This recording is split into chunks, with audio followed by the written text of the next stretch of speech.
हाँ जी दोस्तों, जैसा कि हमने लास्ट वीडियो के अंदर स्टैटिक नेट और डायनेमिक नेट के प्रैक्टिकल्स किए थे, तो इस वीडियो के अंदर हम पैट का प्रैक्टिकल यहाँ पे करने वाले हैं। तो ये हमारे नेट का लास्ट वीडियो है। तो चलिए अब स्टार्ट करते हैं और मैं कॉन्फ़िगरेशन आप लोगों को करना बताता हूँ कि पैट के अंदर कैसे कॉन्फ़िगरेशन करेंगे। और आप लोगों को ऑलरेडी पता होना चाहिए कि पैट के अंदर एक सिंगल एड्रेस से हम थाउजेंड्स ऑफ डिवाइसेस के ऊपर ट्रांसलेट करवा सकते हैं। ओके, तो अब चलिए स्टार्ट करते हैं। जैसा कि आप लोगों को स्क्रीन के ऊपर जो टोपोलॉजी दिखाई दे रही है, इसके ऊपर आईपी एड्रेसेज आप लोगों ने कॉन्फ़िगर कर लेना है और इनके बीच में कनेक्शन एस्टैब्लिश कर लेना है। ये काम मैंने ऑलरेडी कर रखा है क्योंकि मैंने आप लोगों को बता रखा है और ये वीडियो हमारा ज़्यादा बड़ा ना बने और मेन पार्ट को ही हम फोकस करें, तो इस वजह से मैंने उस पार्ट को स्किप कर दिया। तो अब यहाँ पे मैं करना स्टार्ट करता हूँ पैट की कॉन्फ़िगरेशन। और आप लोगों को वीडियो नहीं समझ में आया तो एक बार पॉज करके जरूर देख लीजिएगा, ठीक है। दोबारा से देख सकते हैं, आप लोगों के पास ऑप्शन है, ठीक है। तो अब हम करना स्टार्ट करते हैं। तो अब मैं ये मान लेते हैं कि हमारा एक आईएसपी है और ये हमारे पास हमारे यूजर्स हैं या पीसीज हैं, जो भी हमने आप लोग मानते हो, और जस्ट नंबर की डिवाइसेज हमारे हैं। हमारे पास 2 पीसीज हैं यहाँ पे। अब करना क्या है कि अब हमने पैट कॉन्फ़िगरेशन करना है और पैट का जो यूज होता है पोर्ट के ऊपर ट्रांसलेट करने के लिए, जैसा कि पैट की फुल फॉर्म होती है और एक एड्रेस से आप 1000 ऑफ डिवाइसेस के ऊपर ट्रांसलेट कर सकते हैं। तो मैं यहाँ पे सबसे पहले, जैसा कि हमने डायनेमिक नेट के अंदर किया था, एक्सेस लिस्ट आप लोगों ने क्रिएट करना है और पूरे नेटवर्क को सेलेक्ट करना है। जैसे मैं 10 यहाँ पे सेलेक्ट कर लेता हूँ, लिस्ट नंबर इसमें 1 दे देता हूँ और परमिट करवा लेता हूँ। कौन से नेटवर्क को? 10 के नेटवर्क को 10.0.0। लिस्ट नंबर आप लोग कुछ भी डाल सकते हो, जो मर्जी आप लोग डालना चाहते हैं वही डाल सकते हैं।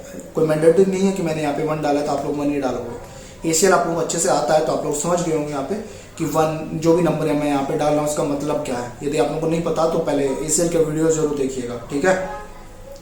वो भी मैं ऑलरेडी क्रिएट कर रखे हैं। एंटर कर देना है।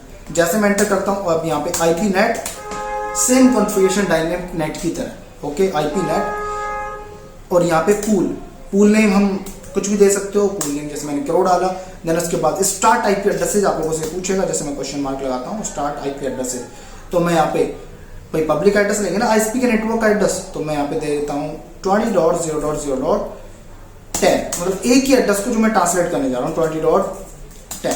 अब यहाँ पे ऐसे डालने से क्या हुआ, 20.10 से स्टार्ट हो रहा है, 20.10 के ऊपर ही खत्म हो रहा है। इसका मतलब एक ही एड्रेस मैंने सेलेक्ट किया है। और देन उसका नेट मास्क, और नेट मास्क क्या है 10, नेट मास्क 255,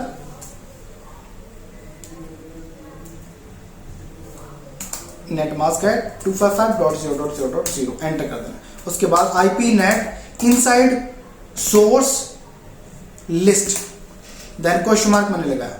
जैसे मैंने क्वेश्चन मार्क लगाया तो अब यहाँ पे लिस्ट नंबर जो भी हमने सेलेक्ट किया था वही आपको डालना पड़ेगा। तो मैंने यहाँ पे 1 डाला था तो 1 डाल देता हूँ। देन उसके बाद पूल नंबर, पूल नाम जो हमने दिया था क्रो, और उसके बाद आप लोगों ने लगा देना ओवरलोड। एंटर कर देना। अब देखो, अब समझाता हूँ आप लोगों को किया क्या है। मैंने पहले लिस्ट नंबर मैंने सेलेक्ट किया 1, मतलब पूरे 10 के नेटवर्क को मैंने लिस्ट नंबर 1 के अंदर सेलेक्ट कर लिया। देन उसके बाद एंटर कर देना। देन उसके बाद मैंने आईपी नेट पूल चलाया, मतलब इस पूरे नेटवर्क को मैं कहाँ पे ट्रांसलेट करना चाहता हूँ, कौन सी आईपी के अंदर या कौन सी रेंज के अंदर ट्रांसलेट करना चाहता हूँ। 20.10 से लेकर 20.10 तक मैं ट्रांसलेट करना चाहता हूँ, मतलब एक सिंगल एड्रेस मैंने यहाँ पे सेलेक्ट किया और सबनेट मास्क उसका दे दिया। देन उसके बाद मैंने नेट यहाँ पे कॉन्फ़िगर किया और नेट के अंदर मैंने बताया इनसाइड नेटवर्क मेरा कौन सा था, ये 10 वाला ही था। तो लिस्ट नंबर 10 को, मतलब पूरे 10 के नेटवर्क को लिस्ट नंबर 1 के अंदर सेलेक्ट कर रखा है ना मैंने। तो यहाँ पे मैंने दिया लिस्ट नंबर 1 और किसके अंदर ट्रांसलेट करवाने जा रहा हूँ, मैं इसको ट्रांसलेट करवाने जा रहा हूँ क्रो, मतलब इस पूल के अंदर, मतलब इस एड्रेस के अंदर, इस रेंज के अंदर जो भी हमने नंबर डाला है उसी रेंज के अंदर हम यहाँ पे ट्रांसलेट करवाने जा रहे हैं। तो लेकिन अभी हमने यहाँ पे एक सिंगल एड्रेस को सेलेक्ट किया है। देन उसके बाद मैंने लगाया overload.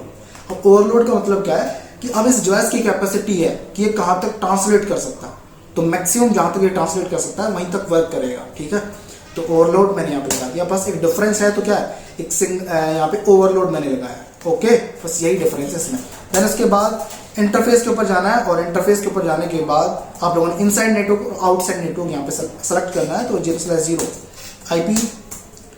IP net inside enter कर देना है और एग्जिट करके मैं बाहर आ गया। Interface gigabyte 0/1 IP net outside network, enter करके मैं एग्जिट करके मैं बाहर आ चुका हूँ। जहाँ से मैं आईपीज ले रहा हूँ वो मेरा आउटसाइड नेटवर्क होगा, जहाँ पे मैं ट्रांसलेट करवा रहा हूँ वो मेरा इनसाइड नेटवर्क होगा, ठीक है। तो आप लोग देख सकते हो वो काम मैंने यहाँ पे करवा दिया। तो ये थी कॉन्फ़िगरेशन पैट की, जो आप लोग यहाँ पे देख सकते हैं। तो सिंपल सी कॉन्फ़िगरेशन है, सेम एज डायनेमिक नेट की तरह, लेकिन नेट का यूज़ आप लोगों को अच्छे से पता होगा कि यूज़ क्यों होता है। Depend on situation static net कहाँ पे यूज होगा, डायनेमिक नेट कहाँ पे यूज होगा, पैट का यूज कहाँ पे होगा। जब हम रियल इंडस्ट्रीज के अंदर करने जाते हैं तो इसका एक डिफरेंट वर्जन आपको देखने को मिलेगा। मतलब जो कॉन्फ़िगरेशन हमने की है यही एनफ नहीं है, बहुत सारी चीजें होती हैं, ठीक है। तो ऐसे लेवल्स के अकॉर्डिंग मैं यहाँ पे करवा रहा हूँ एज ए CCNA, ओके।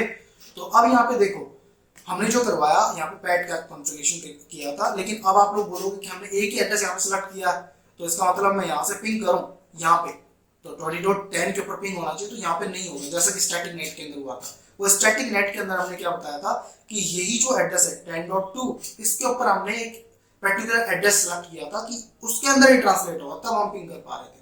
लेकिन अब जो एड्रेस है वो जैसे कि आप लोगों ने नोटिस किया होगा, जो राउटर हमने घर के अंदर खरीदा हुआ है उसके अंदर आपने पब्लिक एड्रेस खरीद रखा है, मतलब स्टैटिक आईपी दे रखा है। तो जितने भी डिवाइसेज उसके साथ कनेक्ट होते हैं तो उन सब के ऊपर सेम एड्रेस होगा, जितने भी डिवाइसेज के ऊपर आप चेक करोगे, ठीक है। तो इस वजह से हम यहाँ पे कनेक्ट नहीं कर पाते हैं। जैसे ISP इसको कॉन्टेक्ट करना चाहता है, मान लो जो एड्रेस हमने दिया ना 20.10, आप लोग यहाँ पे देख सकते हो 20.10 के अंदर ही हमने ट्रांसलेट करवाया। तो ISP यहाँ पे पिंग करना चाहता है इसे, तो इस पब्लिक एड्रेस से नहीं पिंग कर पाएगा, उसके प्राइवेट एड्रेस से पिंग कर पाएगा। तो मे भी शायद आप लोग समझ गए होंगे। तो आप लोगों ने प्रैक्टिस करना है, और नहीं समझ में आया तो बार बार इस वीडियो को जरूर देखना, तो आप लोगों को समझ में आ जाएगा। तो इस वीडियो के लिए इतना ही, मिलते हैं फिर एक नए वीडियो में, जब तक के लिए बाय बाय, टेक केयर।